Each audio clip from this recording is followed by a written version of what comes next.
So is the reason you can't get in shape because you're a victim of maybe an autoimmune disease, or maybe a bad relationship, or a bad childhood, or maybe even the advertising that keeps you eating stuff you shouldn't eat? Or maybe even you're a victim of cancer like me?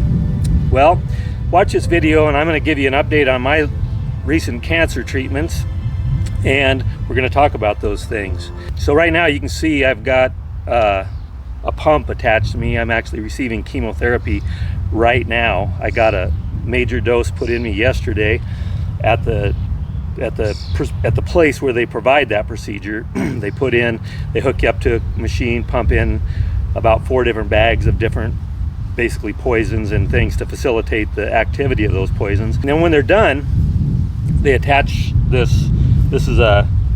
It's a little electric delivery system. There's a IV bottle inside here, and you can see it's attached to me through a port that they've installed in my body. And so there's injecting chemotherapy into me right now. But with that said, this is the first time I'm going to try to work out while I'm getting chemotherapy, because I understand that one of the biggest problems with aging and with recovery and with just your health in general is a lack of muscle. And so the more I think I can do to maintain my muscle mass during this 6-week period. Now this is week number 2, so I've only got 4 more to go. I say week number 2, this is treatment number 2. They're 2 weeks spaced between each other, so this is treatment number 2. I have 4 more to go before they'll do another CAT scan, PET scan, whatever they're going to do to determine if the tumor has shrunk enough to operate on it. And that's the plan.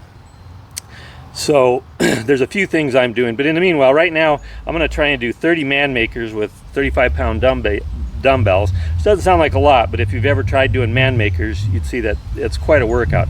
I may get through it, I may not, but here we go. I'll do this in time lapse so you don't have to watch the whole thing. So first thing I'm going to do is put on a shirt to try and hold the hoses and stuff all together. And then one of the side effects of the chemo has been that my hands are super sensitive. They're like, it's almost like getting an electric shock when you touch something. So I'm gonna wear gloves just to try and minimize the impact of that. I've already stretched out. So here we go.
Okay, so well, me and Gus had to quit because it got to be too hot out there, but I got up to 15 reps.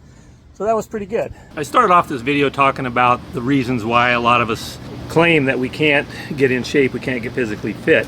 And I used the word victim in there. What I want to tell you first of all is, unless you had a drunk driver come across 5 lanes of traffic and hit you head on and screw you up that way, you're probably not a victim of anything other than yourself. Most of us are overweight, out of shape, and even sick because of things we're doing to ourselves. Most of it is environmental, and that's even, we talk about autoimmune diseases and even what I have, cancer. It all starts off with inflammation, eventually resulting in your body turning on itself and doing things that cause you other problems. And obesity is just one big symptom. We can call it a sickness if you want, but it's really just a symptom of the things that you're doing to yourself. So until you get past the notion that you're a victim of something else, until you finally take ownership of your situation and decide that that you are responsible for where you're at, and you're also responsible for going to wherever it is you're wanting to go when it comes to your health and fitness, then you're never going to succeed at changing things for yourself. So get that through first. Get past the victim mentality. Study, research, learn everything you can about diet and exercise, and then take charge of your situation. So now get into my situation. So you can see that I have the pump pushing fluid into me, and like I said, I only got to 15 reps with the man makers because I started getting lightheaded. It's kind of hot out today, and it could be a result of this. It could be a result of the heat. It could be the result of having taken a few days off leading up to this. But in any case, I started getting lightheaded. What I don't want to do is make myself nauseous, because one of the side effects of this stuff is that it makes you nauseous, and obviously it changes my voice too. You can tell in my voice. So when it's going in, I get really hoarse. It has kind of almost like my vocal cords are tightened up. And another one of the side effects that's more pronounced now this time than the first time, all of the side effects in fact are more pronounced this time than they were the first time. My fingers are like electric shocks. I say my fingers, my whole hands. If I touch warm water or cold water, or even anything physically, a bowl, the countertop, anything, when I first touch it, there's like a shock, and it kind of goes away a little bit after you do it for a while. But the warmer, when I'm in the warm air, it seems to be less pronounced. The other big symptom is in my mouth. My mouth is really dry, and if I pour water, if I eat any food at all, it's like every saliva gland in my mouth goes off all at once, and it's almost like getting hit in the jaw. And it's just super intense pain right at first. As you gut it out and go through that, and you can finally you can keep putting in whatever it is you're putting in, and it's fine after that. But at first, man, it's a a real shock to the system. So far, those are the two pronounced symptoms.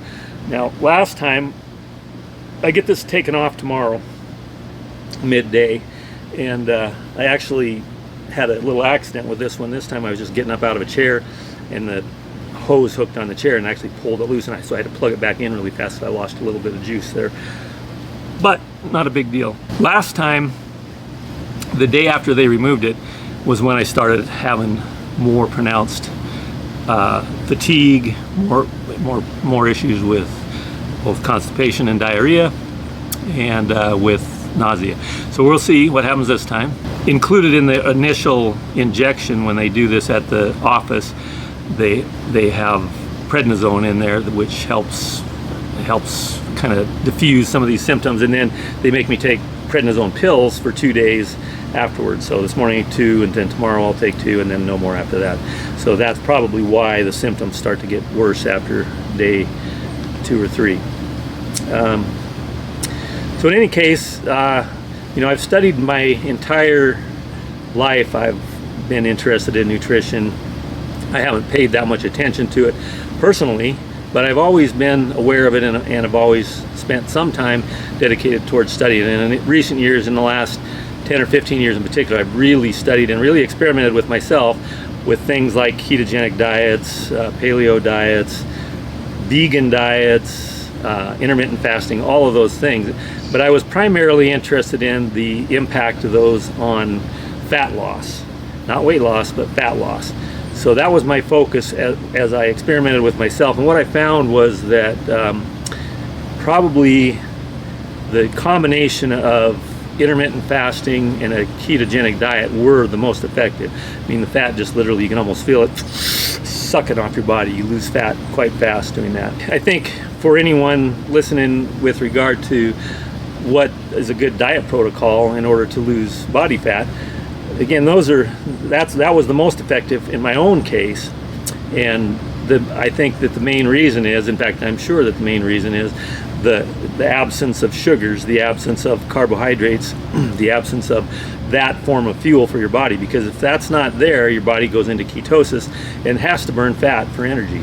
So even if you're, in a normal situation, if you're carb loading for running and stuff like that, your body's going to burn the carbs that are stored in your muscles and in your liver and every place else that they're stored before it taps into fat. So when you go out on a run, you burn the stored glycogen, the stored carbohydrate energy in your body before you do anything else. And that's why running isn't super effective for losing, because then as soon as you get back, as soon as you eat again, you just build those stores back up again, and your body never really goes into a fat burning mode. So that's why I believe the ketogenic diet works really well for that. Well, as it turns out, when it comes to cancer, and also anecdotally, what I learned over all these years is when I did cut out sugars and carbohydrates to the greatest extent. And when I'm talking about carbohydrates, I'm talking about simple processed carbohydrates like pasta and bread in particular. Those things have a high glycemic index, and so they have almost the same, if not the same, reaction in your body as sugar does. And they raise your insulin level, and all of that leads to inflammation. And I used to notice whenever I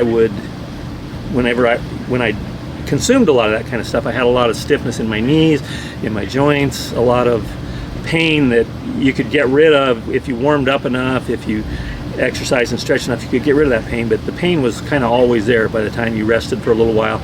Just walking up and downstairs, you'd feel it in your knees and your hips. You just start feeling that thing, and a lot of people just attribute that to old age, but I don't think it necessarily is. And that same kind of inflammation is true with people who have arthritis and other